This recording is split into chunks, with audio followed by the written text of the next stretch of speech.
দর্শক, আমন্ত্রণ যমুনা আইডেস্কে। শুরুতেই শিরোনাম। অবশেষে কার্যকর ইসরায়েল হিজবুল্লাহ যুদ্ধবিরতি চুক্তি, 2 মাসের মধ্যে সেনা সরিয়ে নিতে হবে তেল আবিবকে। ট্রাম্পের নতুন শুল্ক আরোপের ঘোষণায় বিশ্ব অর্থনীতিতে তোলপাড়। ডলারের বিপরীতে ইউরো, পাউন্ড ও ইউয়ানের ব্যাপক দরপতন। এশিয়ার পুঁজিবাজারেও ধাক্কা। সংঘাত সহিংসতার পর থমথমে পরিস্থিতি পাকিস্তানের রাজধানী ইসলামাবাদে। আন্দোলনের নেতৃত্ব দিয়ে আলোচনায় ইমরানের স্ত্রী বুশরা বিবি।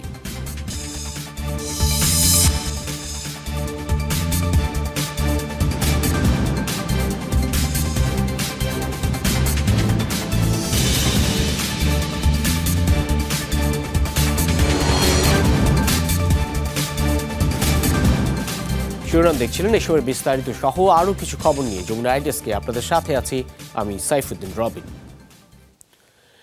অবশেষে কার্যকর হলো ইসরায়েল হিজবুল্লাহ যুদ্ধবিরতি চুক্তি। মঙ্গলবার জাতির উদ্দেশ্যে দেওয়া ভাষণে লেবাননে হামলা বন্ধের ঘোষণা দেন ইসরায়েলের প্রধানমন্ত্রী বেনিয়ামিন নেতানিয়াহু, যা কার্যকর হয় স্থানীয় সময় ভোর 4টা থেকে। চুক্তির আওতায় 60 দিনের মধ্যে দক্ষিণ লেবানন থেকে সেনা সরিয়ে নিতে হবে তেল আবিবকে। মোতায়েন করা হবে 5000 লেবানিজ সেনা।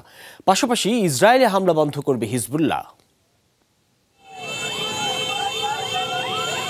সড়কে গাড়ির এই দীর্ঘ লাইন বাড়ি ফেরার অপেক্ষায় থাকা মানুষের। লাগাতার ইসরায়েলি হামলায় বিধ্বস্ত দক্ষিণ লেবাননে ফিরছেন বাসিন্দারা। বিধ্বস্ত ঘরবাড়ি, তবুও জন্মস্থানে ফিরতে পারার আনন্দ এই লেবানিজদের চোখে মুখে। কোনো কিছুর তোয়াক্কা না করেই গাজার পাশাপাশি লেবাননেও ইসরায়েলের ব্যাপক ধ্বংসযজ্ঞের জেরে যুদ্ধ মধ্যপ্রাচ্য জুড়ে ছড়িয়ে পড়ার শঙ্কা প্রবল হয়।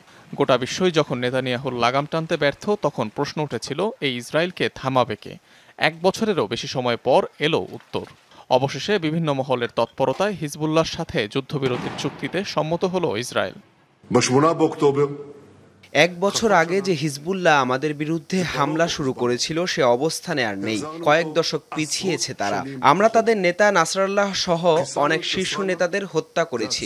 বেশিরভাগ রকেট ও মিসাইল ধ্বংস এবং হাজার হাজার সন্ত্রাসী যোদ্ধাকে নির্মূল করেছি। আন্ডারগ্রাউন্ড স্থাপনা ধ্বংস করেছি। মধ্যপ্রাচ্যের চেহারা বদলে দিচ্ছি আমরা। 7টি ফ্রন্ট থেকে হামলা শিকার হয়েছি এবং পাল্টা জবাব দিয়েছি। বুধবার স্থানীয় সময় ভোর 4টা থেকে শুরু হয় আনুষ্ঠানিক যুদ্ধবিরতি। চুক্তি অনুযায়ী দক্ষিণ লেবানন থেকে আগামী 60 দিনের মধ্যে সেনা সরিয়ে নিতে হবে ইসরায়েলকে। অঞ্চলটিতে অবস্থান করতে পারবে না হিজবুল্লাহ। পরিস্থিতির উপর নজর রাখতে অঞ্চলটিতে মোতায়েন করা হবে প্রায় 5000 লেবানিজ আর্মি। পাশাপাশি থাকবে মার্কিন ও ফরাসি শান্তিরক্ষীদের ইন্টারন্যাশনাল টাস্ক ফোর্স। চুক্তি ভঙ্গ করলে কঠোর জবাবের হুঁশিয়ারি মধ্যস্থতাকারী যুক্তরাষ্ট্রের। হিজবুল্লাহ কিংবা অন্য কেউ যদি শর্ত ভাঙে এবং ইসরায়েলের জন্য হুমকি সৃষ্টি করে, তাহলে আন্তর্জাতিক আইন অনুযায়ী আত্মরক্ষার অধিকার রয়েছে তেল আবিবের। চুক্তি সম্পূর্ণভাবে বাস্তবায়িত হচ্ছে কিনা তার উপর নজর রাখতে ফ্রান্স ও যুক্তরাষ্ট্র প্রয়োজনীয় সহায়তা দেবে। হিজবুল্লাহ ইসরায়েলের এই যুদ্ধবিরতি চুক্তিকে স্বাগত জানিয়েছে ইরান, ফ্রান্স, জাপান, অস্ট্রেলিয়া সহ কয়েকটি দেশ। তবে এখনও অনিশ্চিত ইসরায়েলি তাণ্ডবে মৃত্যু উপত্যকায় পরিণত হওয়া গাজার বাসিন্দাদের ভবিষ্যৎ। অনিক রহমান, যমুনা নিউজ। বছরব্যাপী 2 ফ্রন্টে যুদ্ধ করতে গিয়ে চাপে পড়ে নাকি হামাসকে একা করে ফেলতে হিজবুল্লাহর সাথে চুক্তি করল ইসরায়েল? লেবাননে যুদ্ধবিরতিতে সমঝোতার পর উঠছে এমন প্রশ্ন। হিজবুল্লাহকে দুর্বল করে দেওয়ার লক্ষ্যে সফল হওয়াকে দোহাই হিসেবে দেখাচ্ছে তেল আবিব। চুক্তি অনুযায়ী হিজবুল্লাহ নিয়ন্ত্রিত দক্ষিণাঞ্চলে মোতায়েন করতে হবে লেবানিজ সেনাবাহিনীকে। এই শর্তকে লেবাননের 2 পক্ষকে মুখোমুখি দাঁড় করানোর বন্দোবস্ত হিসেবেই দেখছেন অনেক বিশ্লেষক। গত বছর অক্টোবরে গাজায় ইসরায়েলের আগ্রাসন শুরুর পরপরই প্রতিবাদে রুখে দাঁড়ায় হিজবুল্লাহ। হামাসের সাথে একাত্মতা জানিয়ে 1 বছরের বেশি সময় ধরে ইসরায়েলি টার্গেটে হামলা চালিয়ে গেছে তারা। নেতানিয়াহু বাহিনী তেল আবিবে স্থল অভিযান শুরুর পরও পদাতিক সেনাদের বিরুদ্ধে লড়ে গেছে হিজবুল্লাহর সশস্ত্র যোদ্ধারা। হিজবুল্লাহর সাথে ইসরায়েলের যুদ্ধবিরতি চুক্তির পেছনের কারণ নিয়ে চলছে নানা বিশ্লেষণ। তেল আবিবের তরফ থেকে মোটা দাগে 3টি কারণ বড় করে দেখা হচ্ছে। প্রথমত, ইরানের হুমকি মোকাবেলায় পূর্ণ নজর দেয়া। দ্বিতীয়ত, হিজবুল্লাহর শীর্ষ নেতাদের হত্যা ও বিপুল অস্ত্রভান্ডার ধ্বংসের কারণে গোষ্ঠীটির সামরিক সক্ষমতা অনেকটাই দুর্বল করে দিতে সক্ষম হয়েছে বলে দাবি তেল আবিবের। তৃতীয়ত, ইসরায়েলি সেনাদের বিশ্রাম দেয়া। মাসের পর মাস আলোচনা হয়েছে। এর মধ্যে ইসরায়েলের তরফে বড় সাফল্য হলো হিজবুল্লাহর সামরিক সক্ষমতা ও নেতৃত্ব ধ্বংস। তাদের হয়তো সমঝোতা ছাড়া আর উপায় ছিল না। ইসরায়েলও কৌশলগতভাবে অনিশ্চয়তায় ছিল। গাজায় এত ধ্বংসযজ্ঞের পরও জিম্মিদের উদ্ধার করতে পারেনি। আন্তর্জাতিক মহলেও নিন্দা সমালোচনার শিকার। অনেক বিশ্লেষকই অবশ্য সাদা চোখে দেখতে চাইছেন না হিজবুল্লাহ ইসরায়েল চুক্তিকে। অনেকেই বলছেন, হিজবুল্লাহকে যুদ্ধের বাইরে নিয়ে যাওয়ার আরেক অর্থ হতে পারে ইরানের প্রতিরোধ বলয়ে হামাসকে একা করে ফেলা। আরেকটি গুরুত্বপূর্ণ বিষয় হলো, চুক্তির আওতায় লেবাননের দক্ষিণে দেশটির সেনা সদস্যদের মোতায়েনের কথা বলা হয়েছে, যে অঞ্চলটি হিজবুল্লাহর নিয়ন্ত্রণে। তবে কি প্রয়োজনে হিজবুল্লাহর বিরুদ্ধেই লড়তে হবে লেবানিজ সেনাদের? Dorothy Tasrin, Jamuna News. যুদ্ধবিরতি কার্যকরের আগ মুহূর্তেও লেবাননে ভয়াবহ ধ্বংসযজ্ঞ চালিয়েছে ইসরায়েলি বাহিনী। সিরিজ হামলায় কমপক্ষে 18 জনের মৃত্যু হয়েছে, আহত 37 জন। হিজবুল্লাহর ঘাঁটি রয়েছে এ অভিযোগে বৈরুতের মধ্য ও দক্ষিণে কয়েকটি এলাকার বাসিন্দাদের সরে যাওয়ার নির্দেশ দেওয়া হয়। মার্কিন প্রেসিডেন্ট জো বাইডেন যুদ্ধবিরতি চুক্তি ঘোষণার 5 মিনিটের মধ্যেই বড় ধরনের বিস্ফোরণ হয়েছে বৈরুতে। দেশটির পূর্বাঞ্চলেও হয়েছে হামলা। দক্ষিণাঞ্চলে মাত্র 2 মিনিটে হিজবুল্লাহর 20টি টার্গেটে বোমাবর্ষণের কথা জানিয়েছে তেল আবিব। পাল্টা হামলা হয়েছে ইসরায়েলেও। অবিরাম সতর্কতামূলক সাইরেনের আওয়াজ শোনা গেছে ইসরায়েলের উত্তরাঞ্চলে। লেবানন থেকে ঝাঁকে ঝাঁকে রকেট ছুড়েছে হিজবুল্লাহ। আক্রান্ত হয় একটি বাস স্টেশন, 2টি বাসে আগুনও লাগে।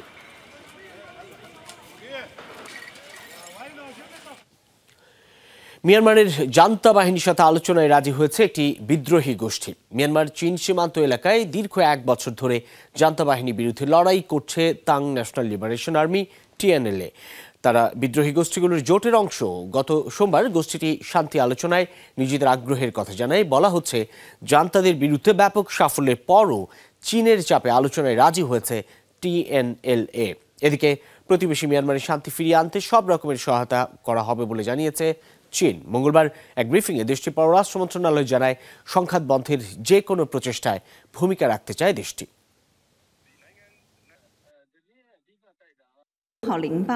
প্রতিবেশী দেশ হিসেবে মিয়ানমারের পরিস্থিতি নিয়ে অত্যন্ত উদ্বিগ্ন চীন।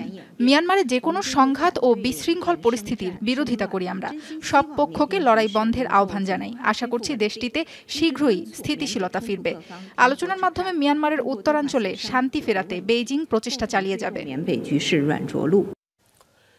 রোহিঙ্গাদের উপর মানবতাবিরোধী অপরাধের অভিযোগে আন্তর্জাতিক অপরাধ আদালতে মিয়ানমারের জান্তা প্রধান মিন অং লাইং এর বিরুদ্ধে গ্রেফতারি পরোয়ানা জারির আবেদন করেছে ICCর চিফ প্রসিকিউটর করিমে খান।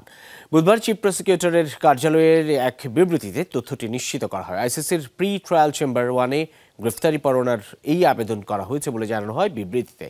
এতে বলা হয়, 2016 ও 17 সালে মিয়ানমারের রাখাইন রাজ্যে রোহিঙ্গাদের উপর চলা সহিংসতার তদন্ত করেছে আন্তর্জাতিক অপরাধ আদালত। 4 বছরেরও বেশি সময় ধরে চলে এই তদন্ত।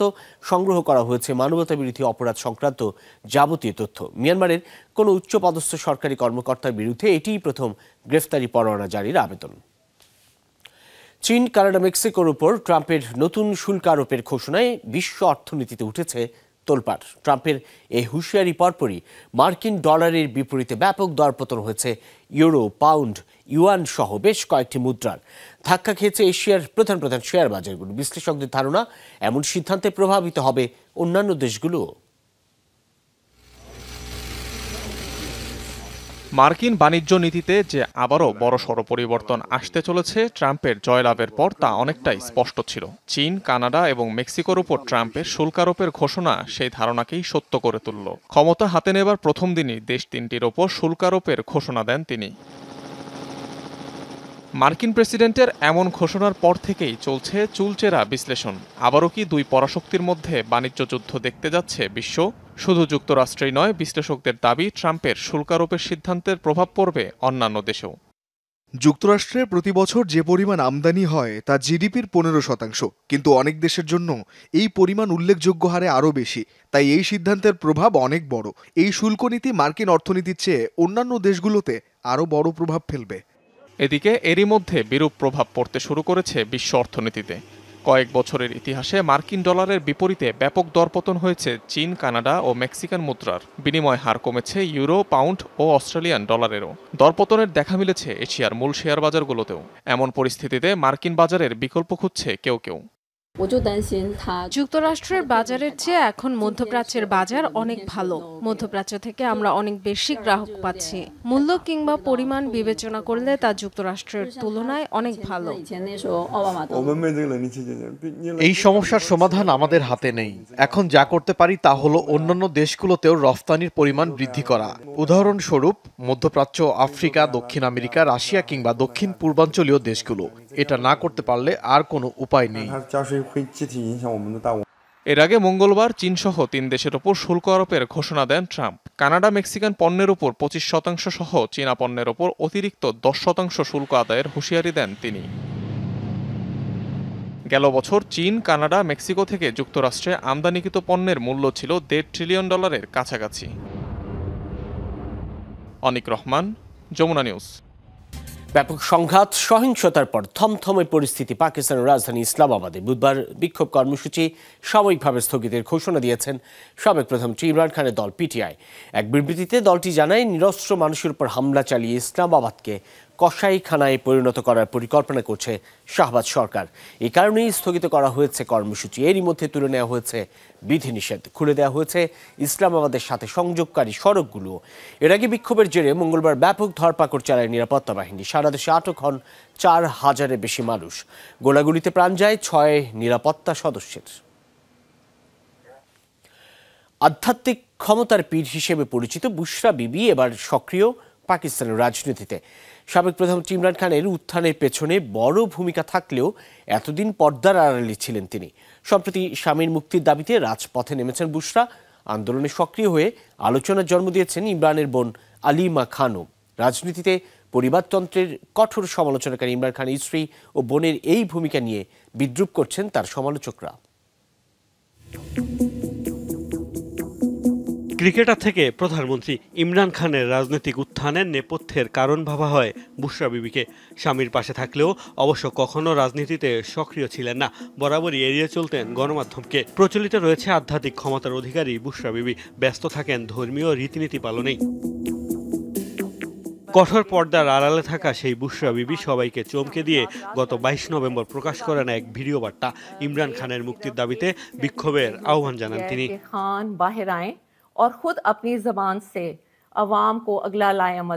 স্বামীর মুক্তির দাবিতে রাজপথে সক্রিয় হয়েছেন বুশরা বিবি। ইসলামাবাদ অভিমুখে হওয়া মার্চে নেতৃত্ব দিয়েছেন সামনে থেকে। স্লোগান আর ভাষণে উজ্জীবিত করেছেন পিটিআই নেতাকর্মীদের। বিক্ষোভে আরেক সক্রিয় মুখ ইমরান খানের বোন আলিমা খান। এতদিন ইমরান খান ও দলের নেতাদের মাঝে যোগাযোগের মাধ্যম হিসেবে ভূমিকা রেখেছেন বুশরা বিবি ও আলিমা খান। রাজনীতিতে পরিবারতন্ত্রের বিরুদ্ধে সরব ইমরান খানের স্ত্রী ও বোনের রাজনৈতিক সম্পৃক্ততা নিয়ে চলছে আলোচনা সমালোচনার ঝড়। বেশিরভাগ পিটিআই নেতা এখন কারাগারে বন্দী। বাইরে যারা আছেন জেলে যাওয়ার ভয়ে পালিয়ে বেড়াচ্ছেন তারাও। বলা হচ্ছে এমন পরিস্থিতিতে সরকার বিরোধী আন্দোলন জোরদারে স্ত্রী বোনকে মাঠে নামিয়েছেন ইমরান খান। কেউ কেউ বলছেন পিটিআই নেতাকর্মীদের উপর আস্থা হারিয়ে স্বজনদের হাতে দলের নেতৃত্ব তুলে দিতে যাচ্ছেন কারাবন্দী এই নেতা। স্বামীর সাথে তোষাখানা দুর্নীতি মামলায় জেলে গিয়ে এর আগেও গণমাধ্যমে শিরোনাম হয়েছেন বুশরা বিবি। আলিমা খানকেও যেতে হয়েছে কারাগারে। গত মাসে জামিনা মুক্তির পর থেকেই পিটিআইয়ের বিভিন্ন সভা সমাবেশে অংশ নিতে দেখা গেছে বুশরাকে। মোস্তফা মাহমুদ, যমুনা নিউজ। আবারও দক্ষিণ কোরিয়ার বিরুদ্ধে পিয়ংইয়ং বিরোধী লিফলেট পাঠানোর অভিযোগ তুলল উত্তর কোরিয়া। বুধবার এক বিবৃতিতে সিওলের এমন কর্মকাণ্ডের কঠোর নিন্দা জানান দেশটির সর্বোচ্চ নেতা কিম জং উনের বোন কিম ইও জং। অভিযোগ, বেলুনে করে উত্তর কোরিয়ার রাষ্ট্রবিরোধী লিফলেট পাঠাচ্ছে দক্ষিণ কোরিয়া। এমন অব্যাহত থাকলে সিওলকে কঠোর জবাব দেওয়ার হুঁশিয়ারি দেওয়া হয় বিবৃতিতে। মূলত দক্ষিণ কোরিয়ায় বসবাসরত কিম জং উন বিরোধী উত্তর কোরিয়ার নাগরিকরা পাঠিয়ে থাকে এসব বেলুন। সম্প্রতি বেলুন নিয়ে দুদেশের মধ্যে ব্যাপক উত্তেজনা ছড়ায়। এর আগে দক্ষিণ কোরিয়ার বিরুদ্ধে নজরদারি বেলুন পাঠানোর অভিযোগ তোলে কিম জং উনের দেশ। পাল্টাপাল্টি হামলায় আরও উত্তপ্ত রাশিয়া ইউক্রেন যুদ্ধ পরিস্থিতি। গত 24 ঘন্টায় ইউক্রেন থেকে ছোড়া 8টি ব্যালিস্টিক ক্ষেপণাস্ত্র প্রতিহত করেছে রাশিয়া। জবাবে ইউক্রেনের উত্তর পূর্বাঞ্চলীয় শহর খার্কিভে মিসাইল হামলা করেছে মস্কো। ক্ষেপণাস্ত্রে আঘাতে ক্ষতিগ্রস্ত 40টিরও বেশি আবাসিক ভবন, আহত অন্তত 23 জন। বন্দরনগরী ওডেসাতেও চলে পুতিন বাহিনীর হামলা। মিসাইলের আঘাতে ধ্বংসস্তূপে পরিণত হয়েছে অঞ্চলটির একটি আবাসিক এলাকা। রাজধানী কিয়েভেও অব্যাহত রয়েছে ড্রোন হামলা। এদিকে রণাঙ্গন থেকে 1 লাখেরও বেশি ত্রুটিপূর্ণ মর্টার শেল সরিয়ে নিয়েছে কিয়েভ বলে এমনটি জানা গেছে।